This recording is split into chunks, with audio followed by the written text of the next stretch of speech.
fonction publique, du travail et de la protection sociale, le Conseil a adopté un décret instituant une clause prioritaire de servir l'État. L'État, en vertu de sa souveraineté et des prérogatives de puissance publique, crée les conditions juridiques, humaines, financières et matérielles pour assurer l'éducation et la formation nécessaires aux citoyens. En retour, lorsque les circonstances l'exigent, l'État requiert certains de ses citoyens pour l'exercice direct de certains emplois afin de garantir la continuité et la permanence du service public. Force est de constater à ce jour de grandes déperditions de compétences formées aux frais de l'État au moment où l'État crée des filières de formation pointe. Au regard de l'impératif de garantir la primauté de l'intérêt général, le Conseil a adopté ce décret instituant une clause prioritaire de servir l'État. La clause prioritaire de servir l'État s'entend de l'obligation pour tout citoyen burkinabé de rester à la disposition de l'État s'il est agent public ou stagiaire de l'État ou de se mettre à la disposition de l'État s'il n'a pas la qualité d'agent public ou lorsque il est requis par l'État. La clause prioritaire de servir l'État implique pour l'agent public de rester à la disposition de l'État au moins pendant 15 ans, durée nécessaire pour une retraite proportionnelle. Il reste entendu que, pour des raisons de démission, l'État peut autoriser exceptionnellement un agent de bénéficier de cette prescription légale. Il reste également entendu qu'au regard de la spécificité, l'État peut, en plus des 15 années prescrites, autoriser un autre engagement quinquennal ou décennal avec un agent qu'il place en position de stage. La clause prioritaire de servir l'État implique pour le stagiaire de l'État de se soumettre au régime de formation au niveau de l'école de formation professionnelle. À défaut, il se verra appliquer le remboursement des frais qui ont servi à son recrutement et à la formation qu'il requiert.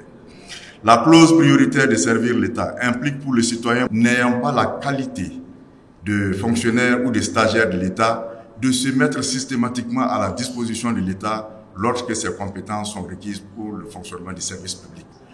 À défaut de se mettre à la disposition de l'État, il se voit dans l'obligation de rembourser tous les frais de formation que l'État a engagés pour sa formation, excepté la partie qui était obligatoire pour la formation de l'État. Je rappelle que pour ce qui concerne les fonctionnaires d'État, lorsque vous ne vous mettez pas à la disposition de l'État pour les 15 années, vous êtes invité à rembourser toutes les formations professionnelles qui ont été effectuées à votre profit. Pour évaluer ces formations, il sera mis en place une équipe pluridisciplinaire des ministères des 3 ordres d'enseignement, du ministère de la fonction publique et du ministère de l'économie et des finances. Le Conseil a aussi, au titre du ministère de la fonction publique, du travail et de la protection sociale, adopté 9 rapports de 9 départements ministériels relatifs à la révocation d'agents publics. Ces dossiers, tout comme l'encadrement juridique des dénonciations et la création de la commission de régulation des dysfonctionnements, traduisent la ferme volonté de son Excellence le capitaine Ibrahim Traoré, président du FASO, chef de l'État, président du Conseil des ministres, de mettre en œuvre le pilier numéro 3 du plan d'action pour la stabilisation et le développement, lequel pilier porte sur la promotion de la bonne gouvernance et la lutte contre la corruption en vue d'asseoir une administration vertueuse qui offre des services publics de qualité. Le contrôle de présence des diplômes et titres ayant servi au recrutement ou à la promotion d'agents publics qu'il a instruit à cet effet et qui est conduit par la Commission de régulation des dysfonctionnements et le ministère de la fonction publique, du travail et de la protection sociale, a déjà abouti à des cas avérés de diplômes non authentiques. Toutes les procédures ayant été déroulées, le Conseil a procédé à la révocation de 21 agents publics de 9 départements ministériels et au retrait des décorations pour faire des services publics dont ils ont bénéficié. Ainsi sont révoqués de la fonction publique les agents publics dont les noms suivent. Au titre du ministère de l'administration territoriale et de la mobilité, Madame Idogo Dayamba Binta, matricule 326 709Y, agent du bureau. Au titre du ministère de l'Agriculture et des Ressources animales et halieutiques, M. Edasso Ebenezer, matricule 259 050 K, chauffeur. M. Wedrao Mahamadi, matricule 118 815 V, chauffeur. Madame Karambiri Safiatou, matricule 256-997P, technicien supérieur d'élevage. Au titre du ministère de la fonction publique, du travail et de la protection sociale, Monsieur Sebgo Saïdou Etienne, matricule 216-399F, agent spécialisé en gestion des ressources humaines. Au titre du ministère de la communication, de la culture, des arts et du tourisme, Monsieur Li Amidou, matricule 76-269S, agent de bureau. Au titre du ministère de la Justice, des droits humains, chargé des relations avec les institutions, M. Gouba Roger, matricule 92-540, greffier.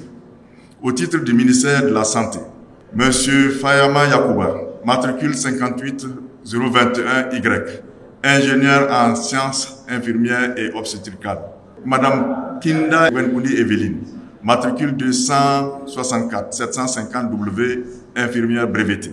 Madame Sawadou Aminata, matricule 250-581J, sage-femme.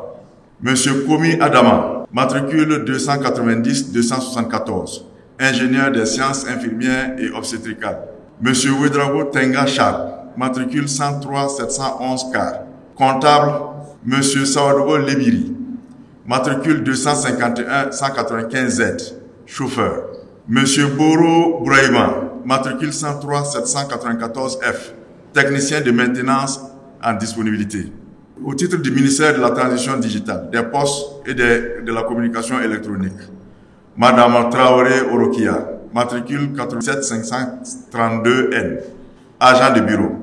Au titre du ministère de l'enseignement secondaire et de la formation professionnelle et technique, Madame Bationo Irène, matricule 119-146B, adjoint administratif. Monsieur Belém Jean-Claude, matricule 96-156Y, professeur certifié des lycées et collèges. Monsieur Diallo Youssouf, matricule 55-549U, professeur certifié des lycées et collèges. Monsieur Konsembo Moussa, matricule 216-095V, chauffeur. Au titre du ministère de l'Enseignement supérieur, de la Recherche et de l'Innovation, Monsieur Kafando Alexis, matricule 54-109S, technicien supérieur du laboratoire médical en service à l'IRSS.